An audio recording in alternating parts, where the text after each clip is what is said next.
Fala rapaziada, sejam bem-vindos a mais um vídeo aqui no Primeira Fila. Eu sou o Kevin Nicolas e lá vou falar mal do Hackney de novo. Outra vez? Vamos falar hoje das piores temporadas de campeões mundiais na Fórmula 1. Que assim, quando eu falo isso, eu me refiro a tipo assim, ó, a temporada em que o piloto foi campeão não foi boa o suficiente. E não necessariamente de piores campeões mundiais, isso eu já fiz aí em outro vídeo. Então vai ter aqui na lista, por exemplo, o Hamilton, que na minha opinião é o maior da história da Fórmula 1, mas terá uma temporada dele aqui em que ele não foi estupendo e foi campeão. Óbvio que é muito difícil o piloto não pilotar bem e ser campeão, todos aqui tiveram seus méritos, porém são piores temporadas de campeões mundiais, então, né, vão ter ali algumas que vão ter que entrar. Dito isso, serão poucos hoje, apenas 6, então sem mais enrolações, vocês já sabem, bora para o vídeo.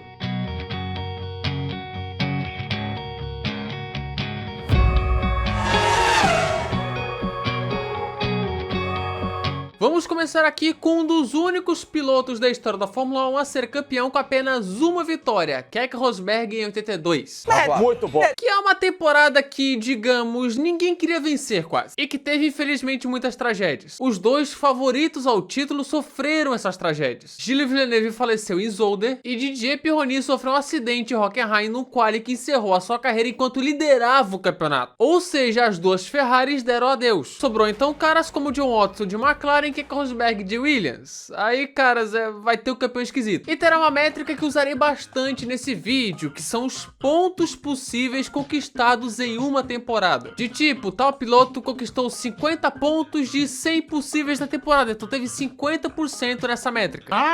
E de todos os campeões da história da Fórmula 1, Keke Rosberg de 82 é o pior nesse quesito, com apenas 44,4% dos pontos possíveis conquistados. E sem contar os descartes, isso cai para 30,5%. Caracas. Para se ter uma ideia, isso é menos do que Jochen Rindt em 70, e o Rindt morreu no meio da temporada. Apenas uma vitória, 6 pódios, onde desde o título dele, nenhum campeão teve 6 pódios ou menos numa campanha de título. Enfim, ele não é um campeão ruim, tem seus méritos. Podemos até dizer que foi o melhor do ano, apesar de que, por exemplo, eu acho que o Pironi foi melhor que ele, mas né, aconteceu aquilo. Onde o vice, no fim das contas, foi justamente o Pironi que ficou de fora das 5 últimas corridas. Enfim, Keke Rosberg abre essa lista, onde além de estar na lista dos piores campeões, também está na lista das piores temporadas feitas por um campeão mundial.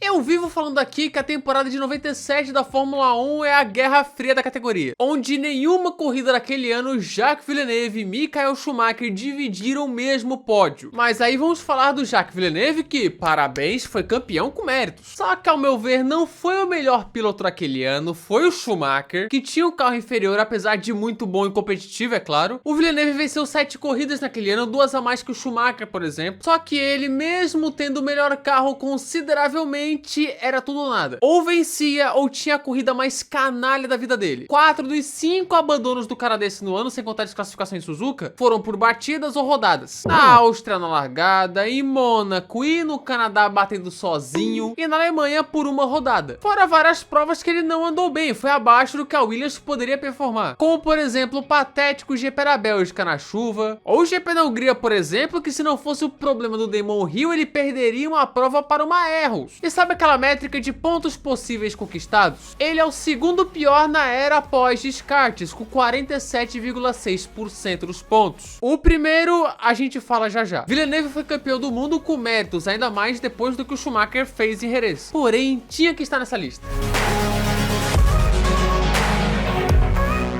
Eu sou um cara que pego no pé do Mika Hakkinen, né, gente? Assim, pô, eu sou super bondoso com ele, né? Nunca falo mal. Mentiroso! Na minha opinião, é o pior multicampeão da história. Até porque o Hakkinen é melhor do que vários pilotos que têm somente um título. Era um ótimo piloto, porém tinha seus claros defeitos. Em 98, ele com o melhor carro é campeão sobre Michael Schumacher, com bons méritos, tá? Assim, justo. Mas em 99, o cidadão tava de sacanagem. O Hakkinen, até a batida no Schumacher em Silverstone, tava fazendo uma boa temporada. Tanto que liderava o campeonato ali na pista. a Vera. Apesar da pipocada que é patética até hoje, Imola, da rodada sozinho em Manicure, e depois do Schumi quebrar a perna, a sensação era de já ganhou, cara, acabou o campeonato, o Hakkinen vai ser bicampeão com o pé nas costas. Acabou a brincadeira, na minha opinião, hein? Mas o desgraçado quase perdeu. O Mika depois disso venceu somente 2 corridas, na Hungria e no Japão, a decisão. No meio do caminho rodou sozinho em Monza enquanto liderava. Fez um patético GP da Europa e chegou para a decisão do campeonato, a última corrida atrás do Ed Irvine na tabela. O Hakkinen teve que virar sobre o Ed Irvine. Não pode, Brasil. E vale lembrar, a Ferrari ganha os construtores, mas o carro da McLaren era consideravelmente melhor. Ou seja, o Hakkinen quase perdeu o campeonato para um carro pior com um piloto bem pior. É uma incompetência. Aí não tem como, acho que dessa lista é a pior temporada de um campeão, assim, acho que tranquilamente. E lembra que eu falei que pós-descartes tinha um percentual pior que o do Villeneuve? Era do Hakkinen 99 com 47,5, que coisa. O bizarro é que o 2000 dele, que ele perdeu, foi assim, tranquilamente melhor que esse 99.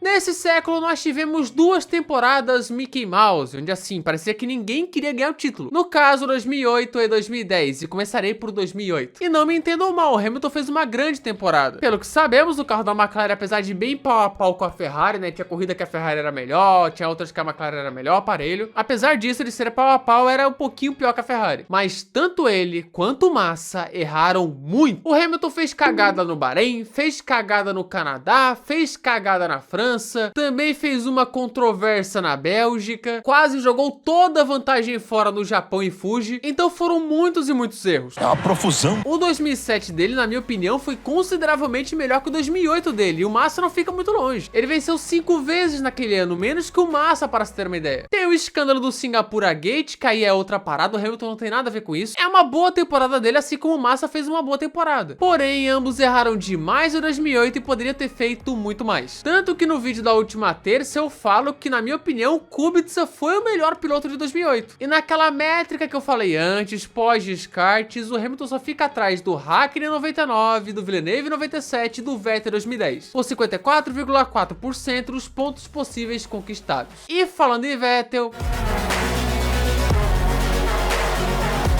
O Vettel em 2011 e 2013 foi impecável, quebrando recordes, dominando a temporada, sendo quase perfeito. Em 2012 ele faz uma grande temporada, errando pouquíssimo e virando sobre o Alonso, que fez uma temporadaça. Só que em 2010 ele errou bastante.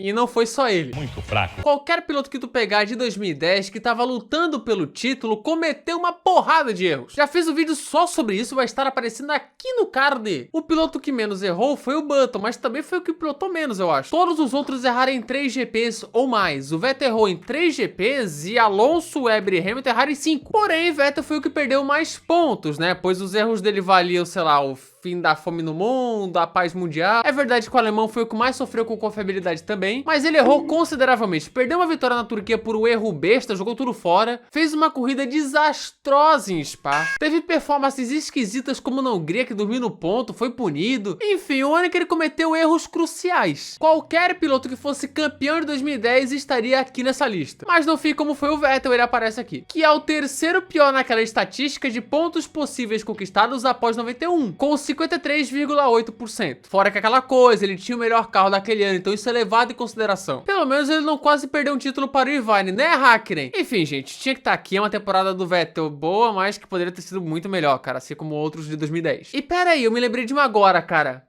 Era pra eu ter falado antes. 2009.